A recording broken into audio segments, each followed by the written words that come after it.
Halo semua, selamat datang di channel Nginyol. Channel yang selalu memberikan cerita atau dongeng kepada semuanya. Semoga yang mensubrek channel ini, selalu diberikan kesehatan jasmani dan rohani, dimudahkan rizkinya, dan dilancarkan segala urusannya. Amin.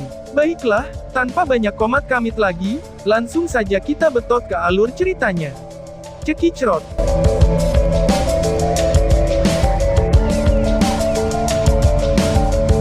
Bab 335, dimusnahkan sampai ke akar. Lubang hitam di pusat telapak tangan Lindong dengan cepat menyebar keluar sebagai kekuatan melahap yang tak tertandingi, dengan cepat menyembur keluar. Di bawah isapan kekuatan melahap, Teng Sa segera merasakan gelombang rasa sakit yang hebat dari benaknya, seolah-olah semua energi mentalnya secara paksa terkoyak dari tubuhnya. Lindong, lepaskan aku bersedia menjadi bawahanmu. Aku akan memberikan apapun yang kamu inginkan, ucap Teng Sa memelas. Teng Sa akhirnya menyerahkan semua harapannya kepada Lindong, suaranya yang serak mendesak menjerit saat ia mencium aroma kematian yang sangat kental. Dari sudut pandang Teng Sa, saat dia menghadapi kematian, dia akan melakukan cara apapun untuk mempertahankan hidupnya. Bagaimanapun, dia adalah pria yang berhati dingin dan tidak bermoral. Bahkan sebelumnya, untuk menghentikan Lindong, dia bahkan dengan kejam menyerang Teng Lei dan menyebabkannya hampir mati. Karena itu, pada titik ini, untuk mempertahankan hidupnya, ia akan menyetujui permintaan apapun. Adik kecil Lindong, Teng Sa adalah pria yang kejam. Jika kamu membiarkannya hidup, pasti akan ada masalah di masa depan, ucap Mu Lei. Di dekatnya, Mu Lei, Wu Zong dan yang lainnya sangat gugup saat mereka menyaksikan adegan ini. Jika Teng Sa benar-benar diizinkan untuk hidup, tidak seorang pun di tempat ini akan merasa nyaman. Karakter keji ini perlu dihilangkan sesegera mungkin, maka mereka buru-buru berteriak. Meskipun mereka semua ingin membunuh Teng Sa segera mungkin, tetapi nyawa Teng Sa sekarang ada di tangan Lindong, bahkan Mu Lei dan yang lainnya tidak berani mengambil tindakan secara paksa. Lagi pula, nasib Ghastly Puppet Cult berada tepat di depan mata mereka. Kekuatan menakutkan yang ditunjukkan Lindong menyebabkan rasa takut muncul di hati mereka. Siapa yang berani menyinggung orang seperti itu? Ucap seseorang. Lindong secara apatis melirik Mu Lei yang sangat gugup dan yang lainnya. Orang-orang ini khawatir bahwa dia akan membiarkan Teng Sa mempertahankan hidupnya dan meninggalkan bencana potensial bagi mereka di masa depan. Meskipun dia tidak bisa diganggu, apapun tindakan Lindong, maka tindakannya akan sangat berpengaruh ke Sekte Iblis Besar dan faksi lainnya. Dia tidak berniat melepaskan potensi bencana untuk dirinya sendiri. Meskipun memiliki praktisi tahap manifestasi tingkat lanjut sebagai bawahannya, itu memang agak mengesankan, akan tetapi itu terlalu besar risiko untuk diambil, ucap Mu Lei. Lindong tidak pernah percaya bahwa orang yang ambisius dan kejam seperti Teng Sa rela akan menjadi budak di tangannya. Oleh karena itu, setelah menatap apatis pada Teng Sa untuk sementara waktu, dia berbicara dengan nada acuh tak acuh, aku tidak tertarik menjaga ular berbisa di sekitar aku. Setelah kata-katanya jatuh, Lindong tidak lagi memberi Teng Sa kesempatan untuk berbicara. Lubang hitam tiba-tiba menyebar seperti roh tak terlihat, dan benda-benda secara langsung disedot keluar dari tubuh Teng Sa satu persatu, sebelum benar-benar masuk ke dalam lubang hitam. Berdebah, teriak Teng Sa. Saat roh di tubuhnya dilahap sepenuhnya oleh lubang hitam, wajah Teng Sa membeku, sementara ketakutan dan kekhawatiran memenuhi matanya yang besar. Akhirnya, di bawah tatapan kerumunan, tubuhnya perlahan-lahan ambruk. Pemimpin kultus wayang sakti provinsi yang sangat terkenal dan ditakuti ini, seorang pria yang keji dan kejam akhirnya meninggal di tempat ini, ucap seseorang. Seketika Teng Sa jatuh ke tanah, seluruh puncak gunung Black Yin yang kacau itu langsung menjadi sunyi. Praktisi elit dari Ghastly Puppet Cult dan faksi-faksi lain semuanya menatap kaget pada sosok yang terjatuh itu untuk sesaat, mereka semua makin syok. Lagi pula, beberapa saat yang lalu, pemimpin sekte sangat mendominasi yang bisa membuat takjub orang banyak ini, kini berubah menjadi mayat yang sedingin es. Perubahan dramatis ini menyebabkan seseorang merasa seolah-olah berada dalam mimpi. Lindong menatap dengan tenang pada mayat dingin yang tergeletak. Dia baru tiba di provinsi Great Desolate kurang dari 2 tahun yang lalu. Namun, dalam waktu kurang dari 2 tahun, Ghastly Puppet Cult, yang telah didirikan di sini selama beberapa dekade, telah runtuh di tangannya. Dengan cara bertarungnya, pencapaiannya benar-benar menakutkan, ucap seseorang. Teng Sa sudah mati. Apakah sisa kultus boneka sadis masih berniat untuk melawan? Ucal seseorang. Apakah kamu berencana untuk menentang semua faksi Provinsi Great Desolate yang berbeda? Ucap seseorang. Keheningan di puncak gunung berlangsung beberapa saat, sebelum mulai lebih dulu sadar. Seketika, teriakannya yang mengamuk terdengar dan menyebabkan para elit praktisi Ghastly Puppet Cult yang masih tercengang beberapa saat yang lalu, gemetar ketakutan saat sadar. Sekarang Teng Sa telah terbunuh, itu tidak diragukan lagi, merupakan pukulan yang menghancurkan terhadap moral mereka. Oleh karena itu, beberapa praktisi elit segera membuang senjata di tangan mereka dan memilih untuk menyerah. Kematian Teng Sa menandakan akhir dari Ghastly Puppet Cult. Meskipun demikian, jika Lindong mengandalkan kekuatannya sendiri, bahkan jika dia bisa membunuh Teng Sa, itu pasti akan sangat melukai Ghastly Puppet Cult, tetapi dia tidak akan bisa menghancurkannya. Setelah semua itu, tidak mungkin bagi Lindong untuk membantai setiap anggota Ghastly Puppet Cult. Dia paling banyak bisa membunuh beberapa anggota tingkat tinggi dan memberikan pukulan telak kepada Ghastly Puppet Cult, namun dia tidak bisa benar-benar memusnahkan mereka. Terlebih lagi, setelah beristirahat sebentar, Sekte Wayang yang mengerikan sekali lagi dapat bangkit menjadi faksi elit di Provinsi Kesepian Besar. Namun itu sangat disayangkan, Cult Puppet mengerikan terlalu sombong dan arogan, dan Teng Sa bahkan lebih mendominasi, dan bahkan mencoba untuk secara paksa membuat aliansi untuk menaklukkan faksi lain. Itulah tepatnya mengapa mereka membangun di atas kesempatan ini untuk menghancurkan mereka. Faktanya, di masa depan, Sekte Wayang Sadis yang mengerikan akan dilenyapkan oleh Sekte Iblis Besar, aliansi marsial dan faksi-faksi lain yang mempunyai dendam, pasti tidak akan memaafkan cabang Sekte Wayang Sadis yang mengerikan dan membantainya tanpa sisa. Pada saat itu, Cult Puppy mengerikan akan benar-benar menghilang dari seluruh provinsi Great Desolate. Mulai hari ini dan seterusnya, sebuah faksi top akan menghilang dari provinsi Great Desolate, ucap seseorang. Setelah Teng Sa meninggal, Cult Puppy mengerikan kehilangan harapan. Beberapa anggota tingkat tinggi melarikan diri sementara sisanya dari para praktisi elit, yang kehilangan bimbingan dari komandan mereka, ada yang melarikan diri dan menyerah. Dalam waktu kurang dari setengah jam, puncak gunung Black Yin misterius sekarang memiliki pemilik baru. Mulei, Wu Zong dan para pemimpin faksi kuat lainnya menatap mayat-mayat yang berserakan di puncak gunung Black Yin yang misterius, sementara kilatan demam muncul di mata mereka. Di masa depan, Cult Puppet Ghastly tidak akan ada lagu, semua wilayah dan sumber daya mereka sebelumnya secara alami akan dialokasikan kembali. Karena itu, mereka semua akan mendapat manfaat luar biasa dari ini. Ayah! Teriak Mu Qianqian. Namun, sama seperti Mulei dan yang lainnya sangat gembira dengan kekayaan besar mereka, Mu Qianqian tiba-tiba menarik lengan bajunya, sementara matanya memandang ke arah sosok muda yang berdiri di dekatnya.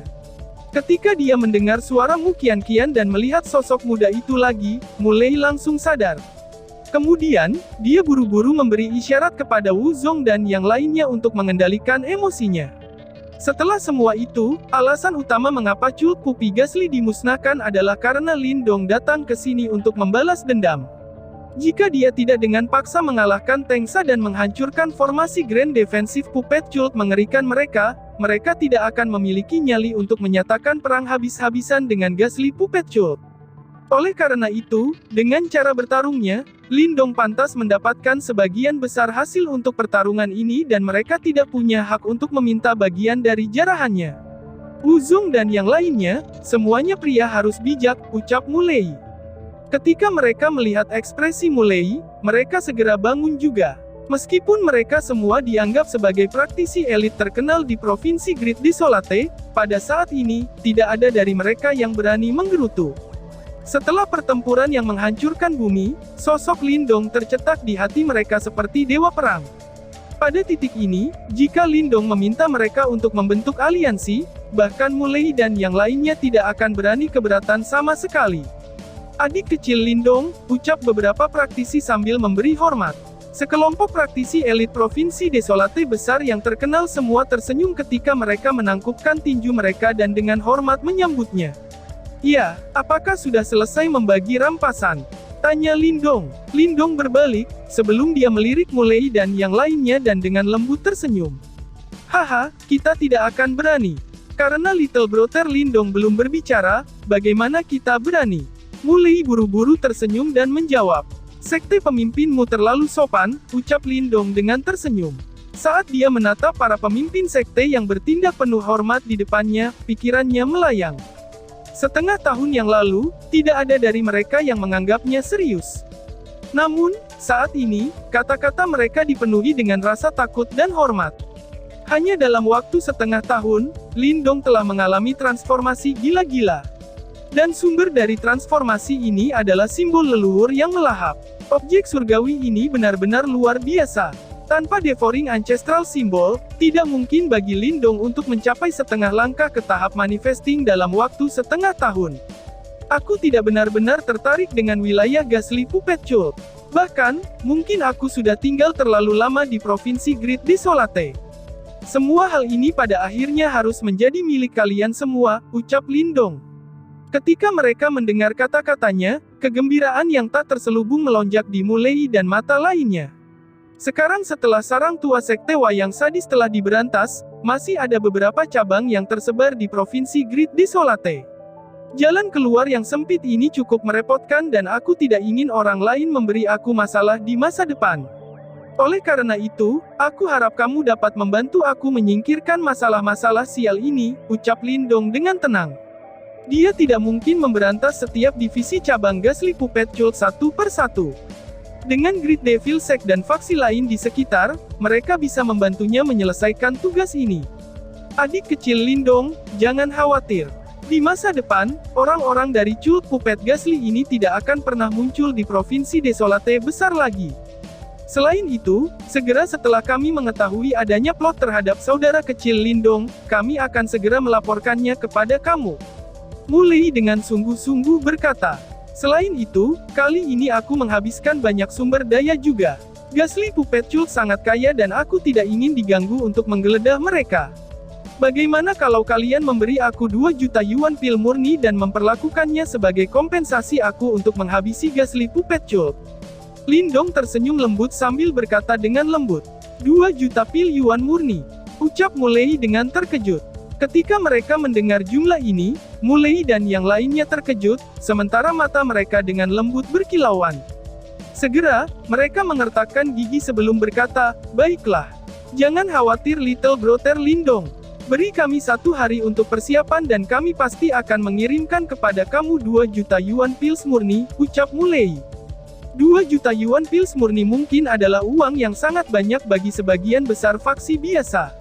Namun, untuk faksi elit seperti Sekte Iblis Besar, itu tidak di luar jangkauan mereka. Selain itu, selama mereka bisa mendapatkan wilayah Ghastly Puppet Cult, 2 juta yuan pils murni adalah harga kecil untuk dibayarkan. Yang paling penting, mereka tidak berani menolak Lindong, karena sekte wayang sadis yang mengerikan hanya bisa menjadi contoh jika Lindong menggamuk.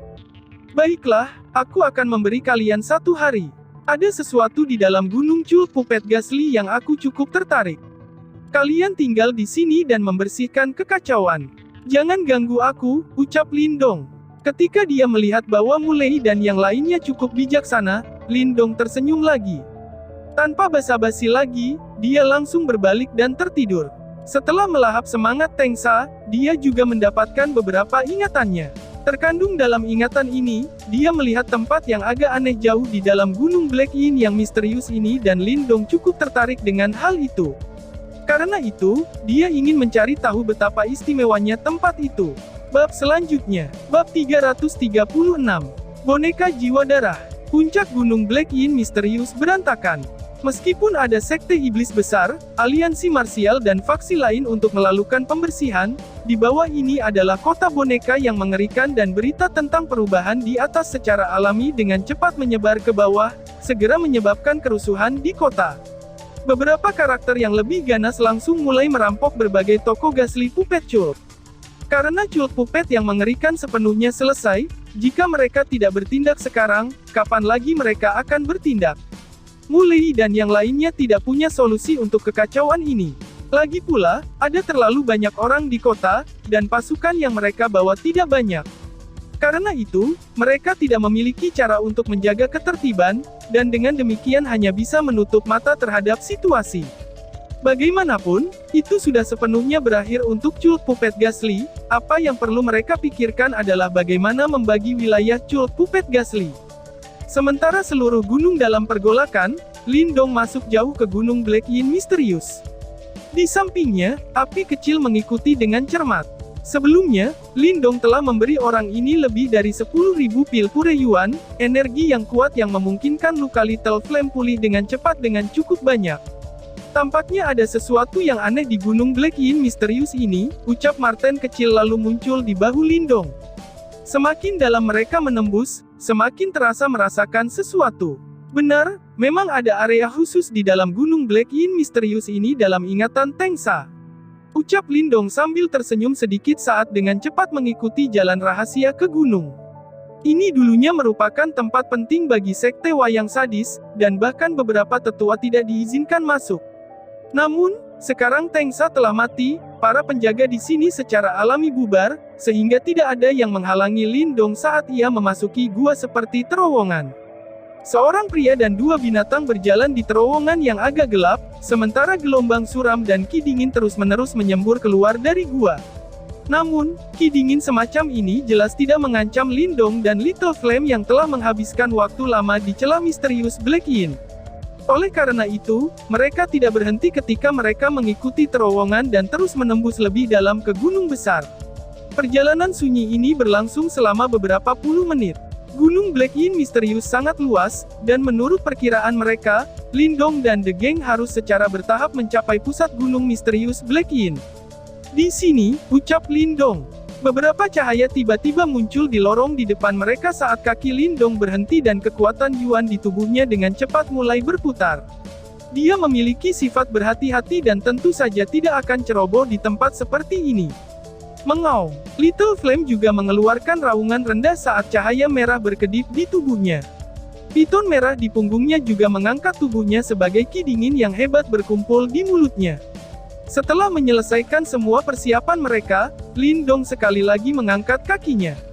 Segera setelah itu, ruang di depan matanya tiba-tiba melebar, terowongan sempit itu menghilang ketika sebuah gua batu yang sangat besar menggantikannya. Luas permukaan gua batu ini sangat luar biasa, luas gua ini setidaknya 1000 meter. Dibandingkan dengan plaza di puncak gunung, itu beberapa kali lebih luas, ucap Eondong. Mutiara cahaya malam yang tak terhitung jumlahnya tertanam di dinding gua batu saat cahaya lembut menyelimuti tempat itu.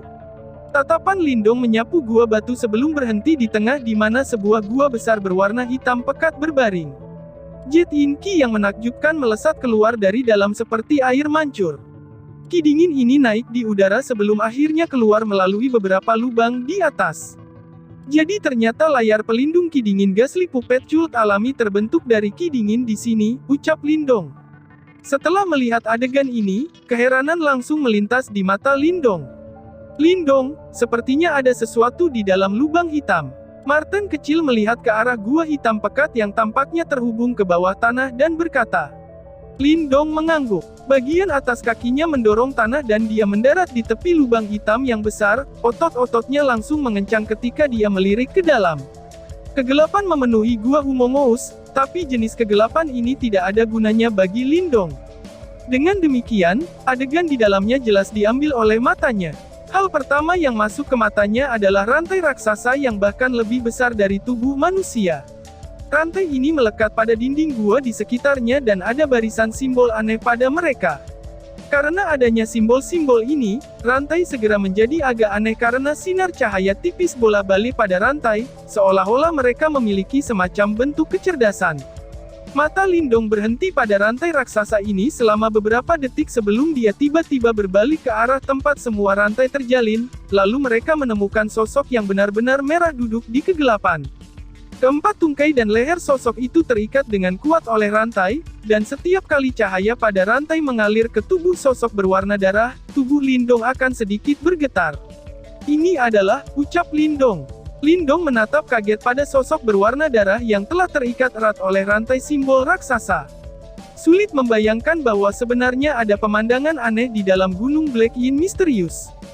Meskipun ia telah mendapatkan beberapa ingatan Tengsa, orang itu tampaknya sangat takut dengan adegan ini, menyebabkan Lindong tidak dapat memperoleh ingatan ini. Tubuh sosok itu tampak berwarna merah darah, seolah-olah telah dicelup dalam darah segar tanpa akhir. Meskipun tidak bergerak, langit yang kejam dan jahat menghancurkan aura yang menyebar. Ada kekuatan yang sangat mengerikan seperti itu, ucap Lindong terkejut. Saat dia merasakan aura jahat yang mengerikan yang mengelilingi sosok itu, ekspresi Lindong tiba-tiba berubah. Siapa sebenarnya sosok darah ini? Mengapa itu terperangkap di sini? Mungkinkah ini dilakukan oleh Ghastly Puppet Cult? Tanya Lindong penasaran. Itu bukan orang, itu adalah boneka simbol, jawab Marten kecil. Namun, saat tatapan Lindong berkedip, Marten kecil tiba-tiba berseru.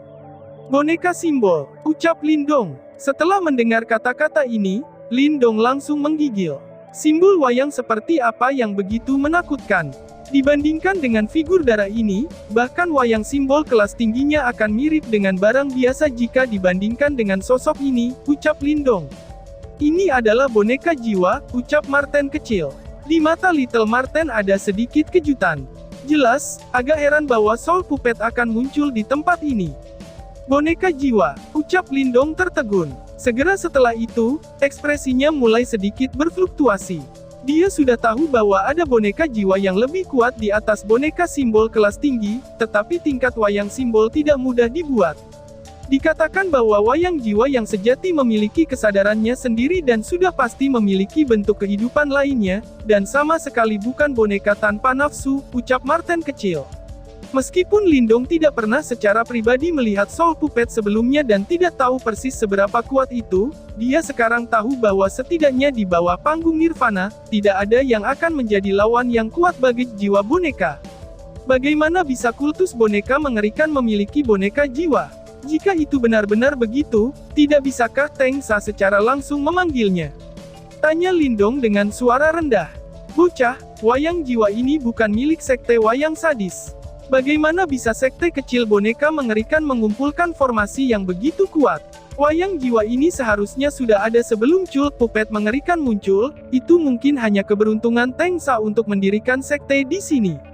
Mungkin, orang itu memilih tempat ini karena dia tahu tentang keberadaan wayang jiwa, dan berencana menemukan kesempatan untuk menaklukkannya untuk dia gunakan. Marten kecil mengeluarkan tawa aneh seperti yang dijelaskan. Oh, begitukah? Ucap Lindong yang sedikit terkejut saat dia menundukkan kepalanya dan melihat lebih dekat pada lubang gelap. Baru kemudian ia menemukan bahwa tidak hanya ada simbol pada rantai, bahkan dinding ditutupi oleh barisan simbol. Simbol-simbol ini seharusnya sudah ada sejak lama karena beberapa dari mereka sudah menjadi lebih redup. Meskipun simbol sedikit redup, Lindong masih bisa merasakan kekuatan besar yang terkandung di dalamnya. Mengingat kekuatan Ghastly Puppet Cult, mereka memang tidak dapat mengatur formasi penyegelan semacam ini. Sepertinya itu benar-benar seperti yang dikatakan Little Marten, wayang jiwa yang misterius ini telah ada bahkan sebelum kultus wayang mengerikan, ucap Lindong. Mengapa orang-orang itu ingin menyegel boneka jiwa ini? Bagaimanapun juga, itu akan sangat membantu, tanya Lindong. Marten kecil menatap sosok darah yang duduk dalam kegelapan dan terdiam beberapa saat sebelum tiba-tiba menjawab, karena itu adalah boneka jiwa darah. BKNK jiwa darah, ucap Lindong terkejut. Ada banyak cara untuk membuat wayang simbol. Salah satu cara paling kejam adalah secara langsung memperbaiki orang hidup. Metode ini kejam tetapi boneka simbol yang dibuat dengan cara ini sebagian besar dipenuhi dengan kemarahan yang meluap dan kemungkinan besar akan melahap tuannya. Ini adalah boneka jiwa darah. Lihatlah warna darah pada jiwa boneka ini, itu harus terdiri dari darah yang sudah terkonsentrasi, ucap Marten kecil. Cih, sudah berapa banyak orang yang bisa dibunuh oleh boneka jiwa ini untuk menjadi seperti ini? Lindong mendecakkan lidahnya dan berkata, jika dilepaskan, benda ini akan mengamuk dan membunuh. Ini otomatis akan menjadi bencana, karenanya, disegel di sini adalah hal logis, ucap Marten kecil. Sungguh sangat berbahaya, ucap Lindong. Mata Lindong berubah serius. Jika itu benar, wayang jiwa darah ini memang terlalu berbahaya. Jika benar-benar dilepaskan, Provinsi Great Desolate akan berada dalam situasi yang mengerikan. Lindong tidak ragu bahwa kekuatan wayang jiwa darah ini sudah cukup untuk menyapu seluruh Provinsi Great Desolate. Tidak heran Teng Sa tidak berani melakukan apapun. Dia pasti takut jika hal ini dilepaskan, dia akan menjadi yang pertama dibunuh, ucap Lindong. Lindong menghela nafas dengan lembut dan merasa agak menyesal. Jika dia bisa menaklukkan hal yang menakutkan ini, itu akan benar-benar mirip dengan memiliki jimat pelindung untuk dirinya sendiri. Pada saat itu, bahkan jika ingin mengambil posisi pada tingkat 4 klan besar sendirian, dia tidak akan terlalu takut. Ayo pergi, kita perlu menghancurkan lorong, atau kalau tidak, akan menyusahkan jika orang lain masuk, ucap Lindong sambil menggelengkan kepalanya, berniat untuk berbalik dan pergi. Tunggu, ucap Marten kecil. Namun, Marten kecil melambaikan cakarnya. Ketika ia melihat tatapan bingung Lindong yang menembaknya, dia tertawa aneh dan berkata, sayang sekali untuk menolak boneka yang super canggih yang TK berada di depan mata kami. Kamu punya cara untuk menundukkan boneka jiwa darah ini? Tanya Lindong. Setelah mendengar kata-kata Little Marten, kegembiraan tiba-tiba menyembur di mata Lindong. Aku tidak punya, tapi, kamu punya, ucap Marten kecil. Cakar Little Marten tiba-tiba menunjuk ke arah telapak tangan Lindong, atau orang bisa mengatakan bahwa jimat batu misterius yang tertanam di dalam itu bisa menjinakkannya. Lalu, bersambung.